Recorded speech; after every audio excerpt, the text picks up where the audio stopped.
Hey guys, आज एक बहुत स्पेशल वीडियो है जो मैं एक सेपरेट सीरीज सोच रहा हूँ स्टार्ट करने के लिए, जिसमें मैं एक ही मूव दिखाऊंगा। ओके, एक वीडियो में एक ही मूव दिखाऊंगा, बट उसको बहुत ही डिटेल में दिखाऊंगा। तो इफ इन केस आप एक कंप्लीट बिगनर हो तो ये वीडियो आपके लिए बहुत इंपॉर्टेंट है।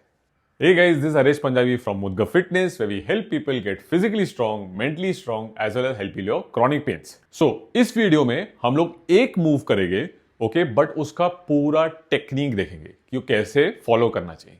ओके, तो जो मूव है वो बेसिकली एक सिंगल हैंड ओवरहेड स्विंग है। Okay, like this. मुद्गर मैंने अपने राइट हैंड में पकड़ा है, ओवरहेड स्विंग, फिर मैं अपना हाथ चेंज करता हूं, ओवरहेड स्विंग, फिर मैं अपना हाथ चेंज करता हूं। ओके, मूव बेसिकली यही है। ओके, एक सिंपल मूव है, बिगनर्स जनरली इससे स्टार्ट करते हैं।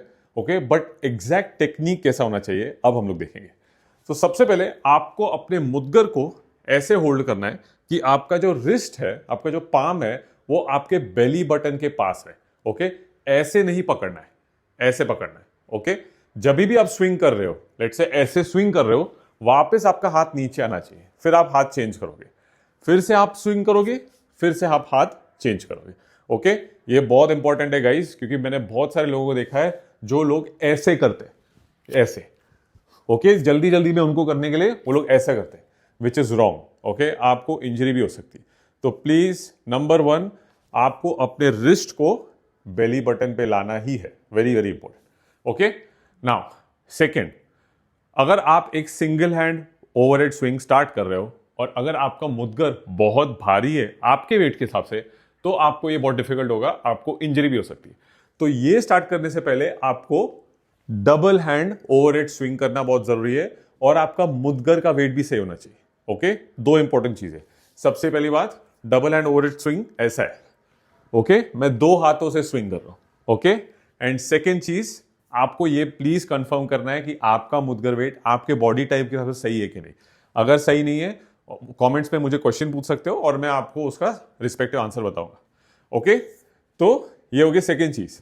नाउ थर्ड चीज, जब भी आप ओवरहेड स्विंग कर रहे हो, ओके, मेक श्योर करना है आपको कि आपका मुद्गर जब आपके बैक के पीछे से पास हो रहा है तो एकदम स्ट्रेट होना चाहिए।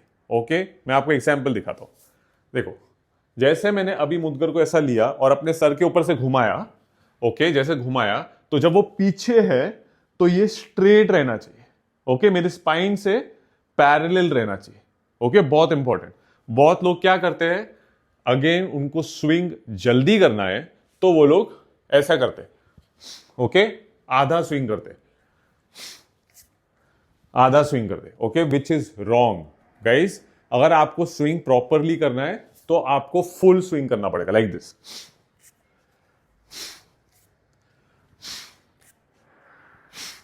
आप नोटिस कर रहे हो मैं क्या कर रहा हूं? मैं मेक श्योर कर रहा हूं कि मुद्गर स्पाइन से पैरेलल हो और जब वापस मेरा हाथ इधर आए तो मेरा हाथ बेली बटन के पास है। ओके, ओके, इससे स्विंग आपका बहुत स्मूथ होता है। Now one more important thing, मैं आपको क्यों बोल रहा हूं कि आपका मुद्गर आपके स्पाइन से पैरेलल रहना चाहिए। इसलिए बोल रहा हूं क्योंकि अगर आप फुल स्विंग करोगे तो आपको फुल रेंज ऑफ मोशन मिलेगा। Okay, full range of motion मिलेगा। बेसिकली आपका एल्बो कंप्लीटली स्ट्रेच होगा। ओके, कंप्लीटली स्ट्रेच होगा, लाइक दिस। मैं फ्रंट एंगल से दिखाता हूं, लाइक दिस। ओके, और आपको एक स्ट्रेच इधर भी आता है। ओके, जब आप फुल रेंज ऑफ मोशन करते हो। बट अगर आप आधा अधूरा करोगे तो आपको उसका बेनिफिट नहीं मिलेगा। इनफैक्ट आपका प्रैक्टिस और वीक होगा। क्यों? क्योंकि ये एक बिगिनर स्विंग है।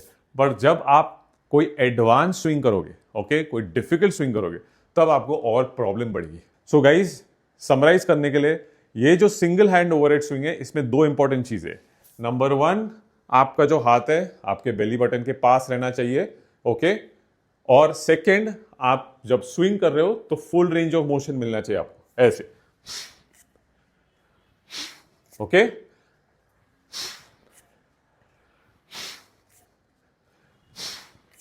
ओके, तो दैट्स इट गाइस।